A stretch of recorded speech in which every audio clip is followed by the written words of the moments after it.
Bangladesh multipurpose centre সহ 5টি সংগঠনের সম্মিলিত উদ্যোগে মহান একুশে ও ইফতার মাহফিল অনুষ্ঠিত হয়েছে।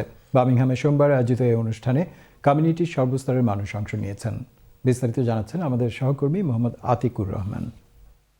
একুশের চেতনায় উদ্বুদ্ধ করতে হবে এদেশে বেড়ে ওঠা নবপ্রজন্মকে।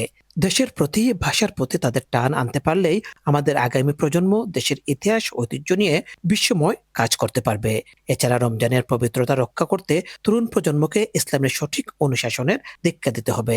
তবেই সমাজ থেকে মাদকসহ অপরাধ প্রবণতা রোধ করা সম্ভব। বার্মিংহামের 5টি সংগঠনের যৌথ উদ্যোগে আয়োজিত ইফতার মাহফিলে বক্তারা এসব কথা বলেছেন।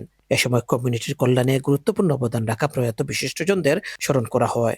Bangladesh multipurpose centre, Bangladesh council, greater Sylhet development council, West Midlands reason, কেন্দ্রীয় শহীদ মিনার কমিটি বার্মিংহাম এবং ইকবাল ব্যানকোয়েটিং এর উদ্যোগে আয়োজিত অনুষ্ঠানে সভাপতিত্ব করেন বাংলাদেশ মাল্টিপারপাস সেন্টারের সভাপতি কামরুল হাসান চুনু। অনুষ্ঠান পরিচালনা করেন এমদাদ হোসেন। শুভেচ্ছা বক্তব্য রাখেন মাহবুব আলম চৌধুরী মাখন, ফিরোজ খান, আব্দুল ইকবাল ও শাবুল চৌধুরী। রমজানের তাৎপর্য নিয়ে আলোচনা করেন ব্রিটিশ মুসলিম স্কুলের প্রিন্সিপাল মাওলানা কাদের আল হাসান। পবিত্র কোরআন থেকে তেলাওয়াত করেন মাওলানা হোসামুদ্দিন আল হুমায়দি।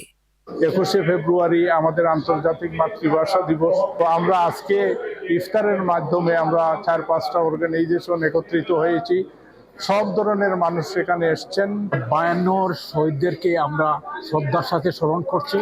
মাল্টিপারপাসে আমরা আজকে ইফতার মাহফিলের মাধ্যমে 21শে ফেব্রুয়ারি পালন করলাম। প্রত্যেকবারের মতো নয়, যৌথ কইরা দিয়ে এবার ইফতারের আয়োজন করছে। আমাদের দাওয়াতে যারা এসেছে, সময় দিয়েছেন, তাদেরকে ধন্যবাদ জানাই। Mohammad Atiqur Rahman, channel S news, Birmingham.